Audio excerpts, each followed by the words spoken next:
올 한 해 우리 현대교회 성도들 모두의 마음에 예수님 계시고 예수님과 함께 동행하는 성도들의 삶에는 주의 축복이 가득한 복된 한 해가 되시기를 간절히 축원합니다. 제가 이제 말씀을 이렇게 준비를 하면서 그 위에 난방을 좀 꺼주실래요? 안 켜도 지금은 이제 좀 따뜻할 것 같아요. 우리 성도들이 탐내야 될 게 뭔가 하는 생각을 좀 했습니다. 우리 성도님들이 탐내야 될 것은 재산이 아닙니다. 재물이 아닙니다. 세상에서 누리고 사는 것을 탐내지 마시고 유산, 지혜로운 아들은 아버지의 재산을 탐내는 것이 아니라 아버지의 생각을 탐내거든요. 어떤 생각으로 우리 집을 이렇게 이끌어 왔나, 또 나에게 이 모든 것을 물려주면 나는 어떻게 우리 집을 이끌고 갈까? 이 정신이 굉장히 중요합니다. 재산만 탐내는 아들은 그 재산을 결국은 다 탕진할 수도 있지만 유업을 탐내는 아들은 절대로 그렇게 살지 않습니다. 저는 우리 성도님들이 한 해를 살면서 또 평생을 살아가면서 세상에서 좋은 거, 세상에서 누리는 거, 이런 것만 탐내고 살아가는 것이 아니라 오히려 하나님이 허락하신 유산, 예수님의 말씀, 하나님 나라의 유업, 이것을 마음 깊이 간직하고 살아야 됩니다. 믿음은 그런 거거든요. 지난주에 제가 믿음이란 하나님이 살아계신 것을 믿는 것이다. 하나님을 살아계신 것을 믿는 믿음은 뭐냐? 그 믿음을 하나님이 선물로 주셨는데 선물로 주신 믿음을 보물처럼 가슴에 간직하고 사는 사람이다. 이렇게 믿음을 보물처럼 간직하고 사는 사람에게는 반드시 상을 주신다.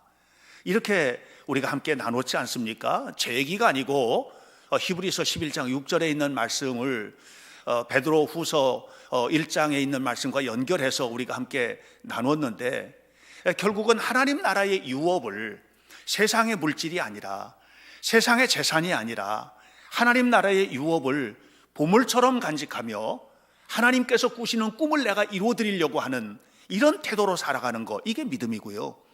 이렇게 사는 사람을 하나님은 그냥 두시지 않으시고 결국은 우리가 간절히 사모하지 않았지만 이 세상에서 살면서 반드시 누려야 할 재물, 반드시 누려야 할 재산, 반드시 누려야 할 명예, 반드시 누려야 할 모든 것들을 하나님이 허락해 주신다고 약속을 하신 겁니다. 신명기 28장 1절 이하 14절에 있는 말씀을 보면 우리 하나님께서 모세의 입을 통해서 우리에게 이렇게 말씀을 하시는 거예요. 내가 내 하나님 여호와의 말씀을 삼가 듣고 내가 오늘 너희에게 명령하는 그의 모든 명령을 지켜 행하면 내 하나님 여호와께서 이 모든 것을, 말씀에 청종하는 너에게 이 모든 것을 더해 주시겠다 그러시면서 성에서도 복을 받고 들에서도 복을 받고 내 몸의 자녀와 네 토지의 소산과 네 우양의 새끼, 짐승의 새끼들이 복을 받고 네 광주리와 떡반죽 그릇이 복을 받고 들어와도 복을 받고 나가도 복을 받고 원수들이 쳐들어오지만 하나님께서 그들을 무찔러서 네 앞에서 7개를 도망하게 해주시고, 하나님이 명령하사 네 창고에 복을 주시고 네 손으로 하는 모든 일에 복을 주시고 네가 하나님 앞에서 살아가는 모든 삶의 것들을 복을 주시고 하늘의 아름다운 보고를 열으시사 하나님의 축복을 비처럼 쏟아부어 주셔서 네 땅이 가물지 않도록 복을 주시고, 뿐만 아니라 너가 하나님을 경외하는데 하나님을 경외하는 너를 보고 사람들이 두려워하게 해주시고, 네가 머리가 되고 꼬리가 되지 않게 하시고 위에만 있고 아래에 있지 않게 하시리니, 하나님의 말씀을 섬기고 그 말씀을 따라 그 유업을 가슴속에 믿음으로 담고 보물처럼 새기고 살아가는 너에게 이와 같은 복이 임하게 하시리라. 이렇게 말씀하셨어요. 그러니까 여러분, 오늘 우리가 신앙생활을 하면서 세상의 것을 탐내려고 여기 온 사람들이 아닙니다. 우리가 예배하는 우리가 세상의 것을 탐내는 것이 아니라 하나님의 마음을, 하나님의 마음을 간절히 사모하고 올해 우리 교회의 표처럼 예수님의 마음을 이 안에 품고 주님께서 기뻐하시는 거, 주님께서 원하시는 거, 주님께서 기대하시는 거, 이 유업을 내가 성취해드리기 위하여 최선을 다하여 살 때, 그때 하나님은 우리의 삶에 놀라운 축복을 허락해 주실 줄로 믿습니다. 이런 보물을 마음에 담고 사는 사람들을 향해서 사도 베드로가 4절에서 오늘 4절에서 이런 얘기를 합니다. 이런 사람은 뭐냐? 정욕 때문에 세상을 탐내는 사람이 아니다. 신성한 성품에 참여하는 자다. 정욕 때문에 세상을 탐내고 세상의 재산을 탐내고 이게 아니라 신성한 성품, 예수님을 담은 마음, 이 마음을 가지고 살아가는 사람이다. 이 마음을 가지고 살아가는 사람은 어떤 사람이냐? 5절부터 7절까지 얘기하지 않습니까? 믿음만 가지고 말하는 게 아니다. 나 예수님을 믿는 사람이야, 이렇게 말하는 사람이 아니고 믿음의 덕을, 덕의 지식을, 지식의 절제를, 절제의 인내를, 인내의 경건을, 경건의 형제 우애를, 형제 우애의 사랑을 더하며 살아가는 사람. 다시 말하면 믿음으로 살아가는 삶의 표시가 덕으로부터 사랑까지 이 모든 것들이 드러나서 저 사람은 분명히 믿는 사람이야, 저 사람에게서 믿음은 보물이야, 보배야, 이렇게 인정할 수 있도록 살아가는 거, 이것이 바로 그 하나님을 믿는 사람다움이라고 오늘 성경은 이야기를 하고 있습니다. 오늘 저는 여러분들과 함께 지난주에 우리가 하나님을 믿는 것이 믿음이라면 하나님을 믿는 사람들에게는 반드시 더해야 될 조건들, 이 덕목들이 있는데 덕을 더하라, 믿음의 덕을 더하라 하는 이 말씀을 함께 좀 나누려고 합니다. 덕이라고 하는 말은 사실 우리에게 어려운 얘기가 아닙니다. 유교 문화권 속에서 우리가 자랐잖아요. 유교 문화권 속에서 자랐기 때문에 이 덕이라고 하는 말, 그 사람은 참 덕이 있어, 이렇게 말을 할 때 이건 그냥 단순히 도덕을 얘기하는 거, 윤리를 얘기하지 않는 것을 우리는 아는 겁니다. 유교 문화권 속에서는 이 덕에 대해서는 사서와 삼경, 삼경을 넘어서 오경까지 사서 오경에서 모두 다 이 덕의 문제를 다루는데, 이 덕 속에 포함되어 있는 것이 뭐냐면 우리가 잘 아는 거예요. 유교의 모든 것이라고 말할 수 있는 인의 예지 신, 이게 그 덕 속에 다 포함되어 있어요. 이걸 이제 보통 이제 뭐 2덕, 3덕, 4덕, 10덕 이렇게 해서 이 덕 속에 포함되어 있는 여러 가지 조건들에 대해서 이제 사서삼경에서 얘기하고 또 얘기 춘초에서도 이 얘기들을 하는데, 결국은 이 어려운 얘기 다 내려놓고 쉽게 얘기하면 무슨 얘기냐 하면 남을 넓게 이해하고 세상을 폭넓게 바라보고 그것을 내 가슴 속에 품고 이해하고 행동하는 거, 이게 덕이에요. 다시 말하면 예수님의 눈으로 세상을 살아가는 게 덕이에요. 예수님의 마음을 품고 살아가는 게 덕이에요. 그냥 나 믿어, 이게 아니고 예수님의 마음을 내가 품고 주님과 함께 살아가는 삶을 구체적으로 실천하는 게, 이게 덕이에요. 하나님의 사람이라면 당연히 덕이 있어야만 합니다. 제가 책들을 이렇게 읽다 보면 많은 사람들에 대해서 소개를 받는데, 어네스트 세클턴이라고 하는 사람이 있습니다. 아마 생소할 겁니다. 남극을 탐험했던 1909년에 남극을 탐험을 해서 도전을 했는데 155km 남극점에서 한 155km 남겨놓고 결국은 식량 부족과 지치고 뭐 탈진하고 이렇게 하는 바람에 되돌아설 수밖에 없었던 그런 사람입니다. 뭐 남극과 관련해서는 굉장히 유명한 사람이 바로 어네스트 세클턴입니다. 그런데 이 사람이 남극에 도전을 했다가 155km 정도 남기고 이제 돌아설 수밖에 없었던 것이 식량 부족이거든요. 그 식량이 부족하면 할 수 있는 게 없거든요. 그러니까 추위, 지치고 먹을 거는 없고 돌아서는 그날 어네스트 세클턴이 남아있는 식량들을 전부 다 해서 이걸 n분의 1로 나눈 겁니다. 사람 숫자만큼 나눠서 이 빵을 나눠준 거예요. 다 나눠줬는데 너무 배고프니까 어떤 사람은 그 자리에서 그걸 다 먹고 손바닥에 묻은 빵가루까지 다 핥아먹고 뭐 이렇게 지금 되어 있는 상황입니다. 그날 저녁 모두 다 텐트를 쳐놓고 텐트 안에서 잠을 자는데 갑자기 밤중쯤에 이상한 소리가 들려서 이 셰클턴이 눈을 떴습니다. 눈을 떠서 보니까 텐트 안에 난로를 폈는데 그 난로에 어른어른 불빛에 한 사람이 일어나서 움직이는 것을 본 겁니다. 가만히 보니까 자기가 가장 신뢰하는 남극 탐험 대원이에요. 가장 신뢰하는 대원이에요. 아주 믿음이 좋은 대원인데요. 근데 그가 일어나더니 동료들이 있는 가방으로 가더니 가방을 여는 겁니다. 그리고서는 그 동료의 가방에서 그 식량 봉지를 끄집어내는 겁니다. 이 셰클턴이 충격을 받았습니다. 가슴이 푹 떨어지는 겁니다. 너무 큰 충격을 받은 겁니다. 그래서 이제 말도 못하고 지켜보는데 그 빵봉지를 꺼내더니 그 빵봉지를 열고서 자기 가방에서 빵을 꺼내서 그 가방에다 넣어서 집어넣어 주는 거예요. 더 놀란 겁니다. 이 친구는 몸이 너무 약해서 지금 지칠 대로 지쳐있는 다른 사람에게 자기 빵을 내어준 것이죠. 아픈 동료에게 내 빵을 넣어주는 겁니다. 제가 성경을 읽다가 한 사람을 감동 깊게 만나는데 여러분들도 다 아시는 분입니다. 모세입니다. 출애굽기 33장과 34장을 보면 모세가 40일 동안 산에 올라가서 하나님을 만나고 영적으로 깊이 교제를 하고 그리고 이제 십계명 돌판을 받아서 내려오는 장면입니다. 내려와 보니까 밑에서는 지금 모세가 40일 동안 산에 올라가 가지고 먹지도 못하고 그건 물이 있는 곳도 아니고요. 저는 그 산에 올라가 봤는데 정말 아무것도 없거든요. 풀 한 포기도 없거든요.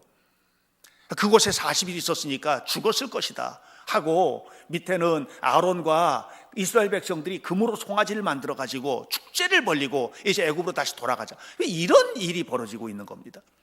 모세가 내려오다가 그 모습을 보고서 깜짝 놀랍니다. 그리고 십계명 돌판을 바닥에 집어던져서 깨트려 버릴 만큼 분노했습니다. 그런데 하나님께서 그 모세에게 뭐라고 하시느냐 하면, 내가 이제 얘네들은 도대체 희망을 가질 수 있는 민족이 아니다. 그렇게 베풀고 그렇게 사랑하고 매일마다 만나를 베풀어주고 애굽에서 탈출시켜서 가나안 땅까지 이렇게 이끌어 가는데 이렇게 배신을 때릴 수가 있느냐. 이건 안 된다. 나는 이제 포기했다. 나는 이 백성과 함께 동행하지 않겠다. 이렇게 하나님이 말씀을 하십니다. 모세가 맞습니다, 하나님. 이게 이스라엘 백성들은 이제 희망이 없습니다. 이렇게 해야 맞거든요. 그런데 그 하나님을 붙들고 간절히 간청하는 기도를 시작을 합니다. 애간장을 끊어내는 기도를 하는 겁니다. 하나님 살려주십시오. 이 백성과 동행하십시오. 이 백성을 버리지 말아 주십시오. 제발 하나님의 손을 얹어 주십시오. 약속하신 가나안 땅까지 함께 가 주십시오. 이렇게 얘기를 합니다. 성경을 보면 열왕기 상과 열왕기 하에 이스라엘의 왕들의 이야기가 나옵니다. 남왕국 유다의 20명의 왕, 북왕국 이스라엘의 19명의 왕, 이 왕들의 이야기가 쭉 나오거든요. 그런데 이 왕들이 행적을 기록을 하다가 행적이 끝날 때쯤 되면 여지없이 등장하는 말이 있습니다. 후렴처럼 이 사람은 믿음이 참 좋았다, 아니면 이 사람은 하나님을 버려서 그래서 하나님 앞에 저주를 받았다, 이렇게 나와야 되는데 그렇게 안 나오고 뭐라고 나오냐면 이렇게 나옵니다. 하나님 보시기에 선을 행하였더라, 하나님 보시기에 악을 행하였더라. 이게 무슨 얘기입니까? 하나님께서 평가 내리시는 것이 뭐냐 하면 이 사람이 얼마나 큰 믿음을 가졌냐가 아니고 믿음이 어떻게 드러났느냐예요. 믿음이 드러나는 그 속에서 선이냐 악이냐의 문제거든요. 다시 말하면 하나님께서 이스라엘 왕들을 평가 내리시는 평가의 기준은 뭐냐 하면 믿음으로 어떤 행동을 했던가가 아니고 이 사람이 선을 행했느냐 악을 행했느냐라고 하는 것을 말하는 겁니다. 여기 전부 다 믿음을 가진 사람들입니다. 우리는 모두 다 죽으면 천국 갈 사람들입니다. 하나님 앞에 갔을 때 너 믿음으로 잘 살았구나 이렇게 하고서 칭찬을 받아야 되겠죠. 그런데 하나님께서 이 땅에 살아가는 동안에 우리에게 보고 싶은 것이 있는데 믿음으로 사냐 안 사냐, 이것이 나타나는 열매들이에요. 그 열매가 덕, 착하게 살고 있느냐? 너 예수 믿는 사람처럼 착하게 살고 있느냐? 너 양심 앞에 부끄러움 없이 살고 있느냐? 하나님께서 너를 바라보실 때 너 창피하게 그렇게 사는 거 아니냐? 너 정말 덕을 가지고 있느냐? 이걸 묻는 거예요. 어네스트 세클턴이 보았던 그 한 대원이 자기 빵을 자기도 배고픈데요. 자기도 배고픈데 그런데 아픈 사람을 보고 배고픈 내 배를 채울 수가 없는 거예요. 그 사람에게 나눠줘야 되겠는 거예요. 우리 그렇게 살고 있는가? 우리 그렇게 살고 있는가? 모세처럼 원수 같은 이스라엘인데, 원수 같은 사람을 정말 용서할 수 없는 사람인데 오히려 그를 위하여 무릎을 꿇고 하나님, 저는요 용서할 수가 없습니다. 그런데 하나님은 사랑해 주십시오. 하나님, 저들을 그냥 버리시면 안 됩니다 하고 바로 그 사람을 위해서 마음 깊이 기도하는 이 덕을 우리는 가지고 있는가? 하나님께서 우리의 평생을 다 마치고 나서 주님 앞에 갔을 때 너는 정말 선을 행하고 살았구나, 이렇게 칭찬받을 수가 있겠는가? 여기서 우리가 착각하면 안 되는 것이 있습니다. 그러면 이제 행동에 대한 얘기인 줄로 아잖아요. 그런데 이건 행동이 아니에요. 여러분, 행동은요 한 번, 두 번 할 수 있어요. 착한 행동 한 번, 두 번 할 수 있어요. 억지로라도 할 수 있어요. 하나님이 관심 갖는 것은 우리의 행동이 아니에요. 존재가 바뀌는 거예요. 다시 말하면 내 안에 예수님이 계셔서 예수님께서 그 일을 하시도록 하는 거예요. 내 안에 성령님께서 계셔서 성령님께서 하시지 않으면 우리 인간으로 할 수 있는 일은요 많지가 않습니다. 마태복음 19장을 보면 부자 청년이 예수님께 와서 묻습니다. 내가 무슨 착한 일을 하면 구원을 받겠습니까? 이렇게 묻습니다. 착한 일을 한다는 거는요 정말 매력적이지 않습니까? 가끔 보면 착한 일을 한 사람들이 이렇게 신문에도 나지 않습니까? 얼마 전에 한 신문에 그 서울역 앞에서 눈이 많이 내리는 날 한 신사가 그 노숙자에게 자기 겉옷을 주고 지갑에서 돈을 꺼내서 주는 것이 기자에게 사진이 찍혀가지고 그게 아주 일면에 크게 사진이 나온 것을 제가 봤는데 정말 매력적이지 않습니까? 그렇게 선한 행동을 바라보는 것은 큰 기쁨이 되거든요. 그런데 여러분 아셔야 돼요. 악한 자들도 선한 행동을 합니다. 히틀러는요 털이 복슬복슬한 한 강아지와 함께 어울리는 것을 너무 좋아했습니다. 히틀러는요 어린 아이들과 함께 노는 것을 정말 좋아했습니다. 그래서 어린 아이들과 또 복슬복슬한 강아지와 함께 이렇게 어울려서 사진을 찍고 활짝 천사처럼 웃으면서 사진을 찍어서 홍보물로 활용하기도 했습니다. 우간다의 독재자 이디 아민이라는 사람이 있습니다. 이 사람은 슬픈 영화만 보면 그렇게 눈물을 흘렸답니다. 슬픈 영화, 슬픈 이야기를 들으면 그렇게 눈물을 흘렸답니다. 그가 얼마나 많은 사람을 죽였는지 모릅니다. 공산주의, 소련의 공산주의 하면 스탈린을 떠올리게 되는데 이 스탈린은요 딸들에게는 둘도 없이 자상한 아빠였답니다. 너무너무 사랑스러운 아빠였답니다. 그런데 그가 얼마나 많은 사람을 피해 일요일에 죽였는지 말로 이루할 수가 없습니다. 여러분 분명히 아셔야만 합니다. 그들이 아무리 선한 행동을 했어도 그 존재 자체가 악한 거예요. 존재 자체가 악한 사람도 선한 행동할 수 있어요. 여러분, 오늘 우리는요 착한 행동을 하는 것에 관심을 가지라는 얘기하는 거 아니에요. 덕이라는 것은 뭐냐? 예수님이 말씀하시는 덕은 믿음의 사람답게 이 안에 내 삶의 존재 자체가 그리스도의 마음을 품고 살아가는 그런 사람이 되라는 거예요.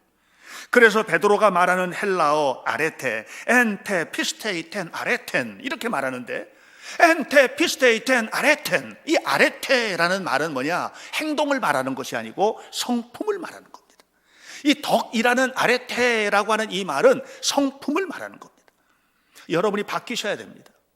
완전히 바뀌셔야 됩니다. 가나 혼인잔치 집에서 물이 포도주로 바뀌듯이 바뀌셔야만 합니다. 그냥 이렇게 섞어 놓는 게 아닙니다. 섞어 놓는 것은 다시 분리가 가능하지만 완전히 바뀌어진 것은 그건 다시 끄집어낼 수가 없습니다. 돌이킬 수가 없습니다. 돌아올 수가 없습니다.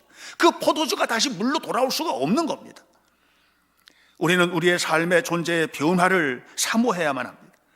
예수님을 찾아온 젊은이가 내가 무슨 일을 하면, 무슨 착한 일을 하면 구원을 받겠습니까? 이렇게 물었지 않습니까? 이 말을 가만히 이 젊은이의 행동을 쭉 살펴보면 한 가지입니다. 나 행복하고 싶은데 어떻게 하면 돼요? 이걸 묻는 거거든요. 나 행복하고 싶은데 어떤 착한 일을 하면 내가 행복하게 살 수 있겠습니까? 사람들에게 인정받으려면 이렇게 착한 행동을 하면 되겠는데 어떤 착한 행동을 하면 사람들이 나를 인정해 주겠습니까? 뭐 이런 얘기거든요. 근데 여러분 아셔야 돼요. 세상은요, 행복보다 불행이 훨씬 더 많아요. 지금까지 살아오면서 행복이 더 많으셨어요? 불행이 더 많으셨어요? 하루하루 행복에 겨워 견딜 수 없는 마음으로 사셨어요? 아니면 나 왜 이래? 오늘 또 왜 이래? 이런 그 마음이 무너지는 것들이 더 많으셨어요? 여러분, 인간은요, 행복보다 불행이 훨씬 더 많은 세상을 살고 있어요. 그래서 이런 세상에서 행복을 찾는다는 것은요, 그것은 마치 저 바다에 가서 진주, 정말 그 손운할 만한 진주 하나를 찾는 것보다 더 어려운 일이에요. 사도 바울은 로마서 3장 1절에서 말씀했어요. 하나님을 떠난 인간은 악으로 가득했기 때문에 근본적으로 행복할 수 없다는 겁니다. 그래서 우리는 행복하지 못하는데 그럼 불행하게 살까요? 아니에요. 우리가 불행하니까 늘 징징거리며 사는 거예요. 하나님 앞에도 기도하는 게 아니에요. 징징거리는 거지. 마치 아기가 젖달라고 징징거리고 떼를 쓰는 것처럼 그렇게 우리가 살고 있는 거예요. 언제까지 그렇게 살아야 되는가 우리가? 여러분, 우리의 삶 속에, 우리의 마음 속에 주님의 마음을 품고 주님께서 오시는, 주님께서 이끌어 가시는 이런 삶을 살게 되면 그 속에서 우리가 누리게 되는 것이 뭐냐 하면 이게 분명히 불행의 조건인데 불행이 아니야. 사도 다윗 왕이 사망의 음침한 골짜기 속에 들어가 있는데 그게 불행의 조건이 아니야. 사드락 메삭 아벳노고가 풀무불 속에 던져지는데 너 지금 불행해, 행복해? 불행하지 않아. 왜? 주님이 나와 함께 가시고 주님께서 역사하시고 주님께서 붙잡아 주시고 주님께서 이끌어 가시니까. 신명기를 보면 모세가 평생을 이렇게 살아오다가 특별히 마지막 40년 광야를 살았지 않습니까? 광야 40년. 이 광야 40년 동안 무슨 일이 있었습니까? 성경을 읽어보십시오. 신명기, 레위기, 민수기, 출애굽기 읽어보십시오. 읽어보면 이스라엘 백성들이 입만 열면 불평했습니다. 불평의 조건밖에 없는 곳이에요. 불타는 광야거든요. 그러니까 입만 열면 불평하는 게 맞거든요. 그런데 모세는 다른 얘기를 합니다. 이스라엘아, 너같이 행복한 자가 어디 있느냐? 이렇게 얘기를 해요. 너같이 행복한 자가 어디 있느냐? 아니, 다른 인생 살았습니까? 모세는 다른 광야를 걸었습니까? 똑같은 광야를 걸은 거예요. 사랑하는 여러분, 저는 여러분 모두가 어떤 착한 행동을 하는 데 관심을 갖는 게 아니라 주님의 마음을 품고 주님께서 하시옵소서, 주님께서 이끌어 주옵소서, 이렇게 기도하며 하나님 앞에 살아가는 성도들이 되시기를 주의 이름으로 축원합니다. 그러면 교회 일도 행복해지는 겁니다. 어떤 사람들은 책임도 감당하지 않으면서 불평만 앞세우는 사람들이 있어요. 이게 인간의 본성이에요. 왜 자꾸만 남 탓하고 왜 교회 탓하고 이렇게 합니까? 그것은 아담으로부터 받은 피가 그래요. 아담이 자기가 죄 지어놓고 아내를 탓하고 뱀을 탓하고 이렇게 해왔지 않습니까? 사울이 누구 때문에 불행합니까? 사울이 다윗 때문에 행복하지가 않은 거예요. 사울이. 가인이 왜 아벨을 죽였습니까? 아벨 때문에 행복하지가 않은 거예요. 아벨은 행복의 조건이 아니야. 저거 없어져 버려야 될 조건이지. 그러니까 아벨을 탓하고, 아벨을 탓하다 보니까 나를 진짜 받아주지 않는 것 같은 하나님을 탓하고, 이렇게 살았던 것이 아담이고 가인이고 사울이고 그 역사 속에 다 흘러나오지 않습니까? 문제가 생기면 남 탓하는 사람에게 역사는 진보하지 않습니다. 여러분, 결국은 뭐냐? 문제가 생기거나 하면 이 환경의 문제가 아니로구나. 내 안에 주님이 계신지, 정말 주님의 눈으로 바라보고 있는지, 주께서 이끌어 가시는 삶을 내가 살고 있는지, 이것을 살펴야 됩니다. 그래서 나는 세상의 것 때문에 불행과 행복을 가르는 사람이 아니라 다윗이 고백하는 것처럼 주여 내 안에 영을 회복시켜 주옵소서, 내 안에 성령을 소멸시키지 말아 주옵소서, 내 안에 성령께서 이끌어 가시도록, 내 삶을 주님께서 이끌어 가시도록 이렇게 살아가는 삶, 이것이 바로 덕을 이루는 성도의 삶입니다. 저는 우리 현대교회 모든 성도들의 삶이 피해의식, 누구 때문에, 환경 때문에 이런 것을 탓하지 않고 근본적으로 내 안에 주님이 계신지를 늘 점검하면서 주님과 함께 동행하는 덕의 사람, 착한 사람, 하나님을 믿는 자다운 사람으로 변화되게 되시기를 주의 이름으로 축원합니다. 그렇게 되려면 어떻게 살아야 되느냐? 가장 먼저 우리는요, 예배자의 자리를 회복해야 됩니다. 여러분, 하나님이 우리를 부르실 때 자선가되라고 부르는 게 아닙니다. 하나님이 우리를 부르실 때 누구 치유하는 치유자가 되라고 부르는 게 아닙니다. 하나님이 우리를 부르실 때는 예배자가 되는 거예요. 예배 속에서 변화된 마음으로 자선도 하고 치유도 하는 거죠. 그러니까 제일 중요한 것은 예배자가 되는 것이거든요. 베드로전서 2장 9절에 오늘 성경 읽었습니다마는 하나님께서 우리를 어두운 데서 불러내어 어떻게 했어요? 어두운 데서 불러내신 까닭은 하나님의 아름다운 덕을 선포하게 하려고, 하나님의 아름다운 덕을 선포하게. 그 어떤 사람이 하나님의 아름다운 덕을 선포합니까? 하나님의 은혜를 가슴속에 간직한 사람이거든요. 내 안에 하나님의 은혜를 간직하고 하나님과 함께 살아가는 이런 사람이 그 덕을 선포하는 것이고, 그 행동이나 삶을 통해서 고스란히 하나님의 영광이 나타나는 것이지, 주님을 만나본 적도 없고 경험해 본 적도 없는 사람에게서 어떻게 덕이 나와요? 어떻게 착한 행동이 끊임없이 쉴 새 없이 물 흐르듯이 그렇게 나옵니까? 안 되는 거거든요. 결국은 예배를 통해서 하나님을 만나야 된다. 뿐만 아니라 성령을 따라야 합니다. 성령께서 내 안에서 일하시도록 해야 됩니다. 우리 안에 계신 주님의 영이 우리로 하여금 선한 존재가 되게 하는 거예요. 갈라디아서 5장 22절부터 보면은 성령의 열매가 나오잖아요. 이건 내가 맺는 열매가 아니고 성령께서 내 안에서 맺어가시는 열매입니다. 성령께서 맺어가시는 아름다운 열매들이 나오거든요. 그 아름다운 열매들은 뭐예요? 내 안에 성령께서 일하시면서 맺어지는 거예요. 요한복음을 보면 예수님께서 우리에게 성령을 보내주시겠다고 약속하셨어요. 우리에게 성령을 보내주시겠다고 말씀하시면서 뭐라고 하느냐 하면, 너희에게 보내주는 그 성령은 파라클레이테스, 뭐냐, 내 곁에서 나와 함께 가시는 분이라고 얘기를 합니다. 그러니까 어디를 가든지 내 곁에서 주님께서 나와 함께 가시고 성령의 손을 붙들고 살아가고, 악한 자를 만나든 선한 자를 만나든 고난의 상황을 만나든 불행의 조건을 만나든 내 곁에서 성령께서 함께 가시고 성령께서 이루어 주실 것을 믿으니까 불평의 조건이 아니고요, 언제든지 하나님 감사합니다, 언제든지 주님 감사합니다, 이렇게 고백할 수 있는 거거든요. 그러니까 성령이 아니면 해낼 수 없는 게 뭐냐면 덕의 삶을 사는 거예요. 뿐만 아니라 중요한 조건 중에 하나가 뭐냐면, 여러분 막연하죠, 그죠? 예배를 드리면 우리가 거룩한 하나님의 사람으로 변화가 된다, 성령께서 내 안에서 이 일을 이루신다, 이게 이제 구체적으로 눈에 잡히는 게 아니니까, 그러니까 좀 막연하잖아요, 그죠? 그런데 성경은 정말 구체적으로 우리가 변화될 수 있는 조건들을 가르쳐 주신 게 있어요. 그건 뭐냐 하면 본보기로 삼을 믿음의 대상을 찾는 거예요. 다시 말하면 덕 있는 그리스도인을 보는 거예요. 착한 그리스도인을 보는 거예요. 거룩한 사람들을 보는 거예요. 아, 저 사람은 정말 예수 믿는 사람 답다, 저 사람은 정말 아름다운 신앙의 덕을 세워가는 사람이야 하고, 그것을 나도 좀 본받아 가려고 그의 예배 생활을, 그의 기도 생활을, 그의 말버릇을, 그의 행동을, 그의 인간관계를 본받아 가기 위해서 노력을 하는 거죠. 배우들은요, 깡패 연기를 하면 깡패 집단에 들어가서 배운답니다.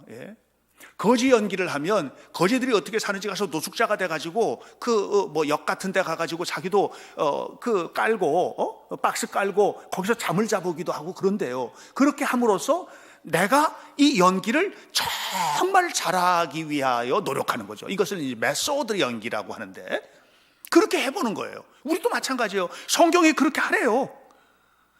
고린도전서 11장 1절에 내가 그리스도를 본받는 자 된 것처럼 너희는 나를 본받는 자가 되라.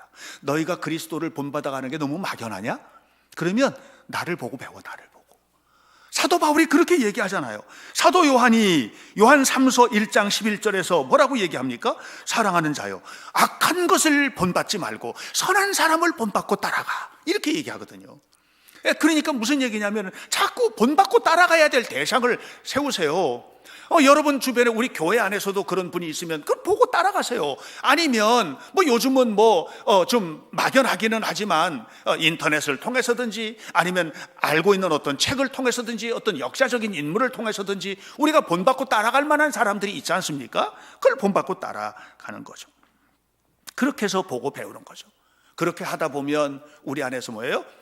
이제 이 노력과 헌신 또 하나님의 도우심으로 말미암아서 덕의 사람으로 변화되어 가는 그런 은혜로운 경험을 하게 되는 것입니다. 제가 이런 글을 읽은 적이 있습니다. 만일 하나님의 용서가 저울에 달아서 결정이 된다면 용서받을 기회는 평생 오지 않을 것이다.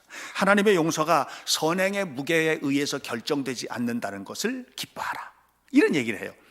우리가 얼마나 선을 행했는지, 얼마나 선을 행하도록 노력했는지, 여기에 의해서 용서가 결정된다면 그러면 우리 가운데 얼마나 많은 사람들이 가능하겠어요? 이집트는 실제로 이집트 그 상형 문자를 보면 이 세상에서 선을 행한 것에 의해서 이제 뭐 그들이 말하는 좋은 곳을 가는데, 그런데 거기에 어떤 것이냐면 깃털이 있어요. 깃털.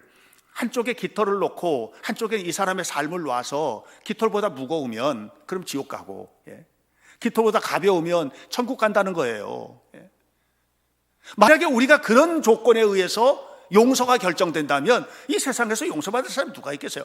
아무도 없는 거거든요. 우리는 그냥 예수님의 은혜로 선물로 받은 거예요. 예수님의 피를 믿기만 하면 되는 거예요. 그러면 믿음으로 이 엄청난 보물을 받았으니까 이 엄청난 보물을 받은 자답게 어떻게 해야 돼요? 살아야 되잖아요. 그리스도인답게 살아가는 삶의 첫 번째 조건을 사도 베드로는 덕이라고 얘기하는 겁니다. 착하게 살라는 거예요. 착하게 살라는 거예요. 착하게 살아가라는 거예요. 저는 올 한 해 우리 현대교회 성도들이 모두 착한 마음으로 살아가시기를 바랍니다.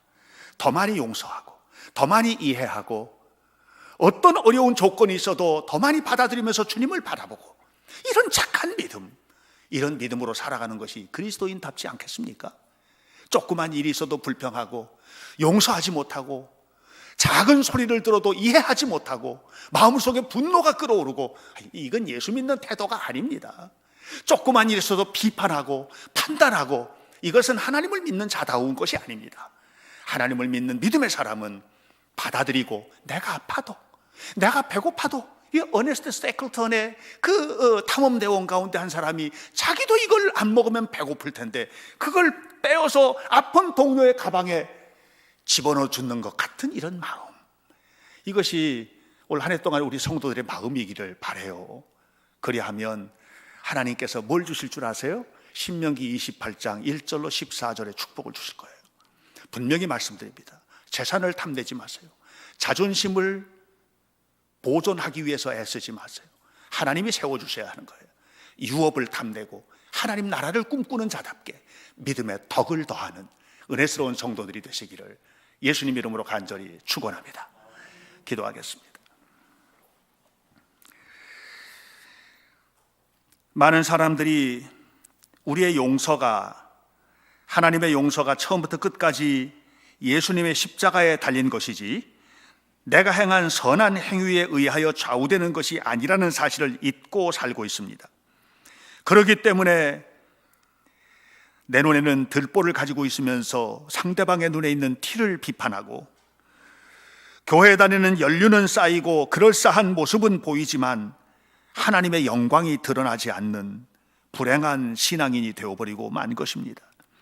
하나님, 올 한 해 우리 현대교회 모든 성도들, 우리 교회의 표처럼 예수님의 마음을 품고 살아가는 거룩한 한 해가 되게 도와주시고, 이를 통해서 믿음의 덕을 더하는 하나님의 사람으로 세워지게 하옵소서. 믿음으로 덕을 쌓고 그 삶을 하나님 앞에 드리면 하나님께서 내게 주시는 놀라운 신명기의 축복, 신명기 28장에 말씀하시는 이 엄청난 축복들이 성도들 모두의 삶 속에 이루어질 수 있도록 역사해 주옵소서. 예수님의 이름으로 기도하옵나이다. 아멘.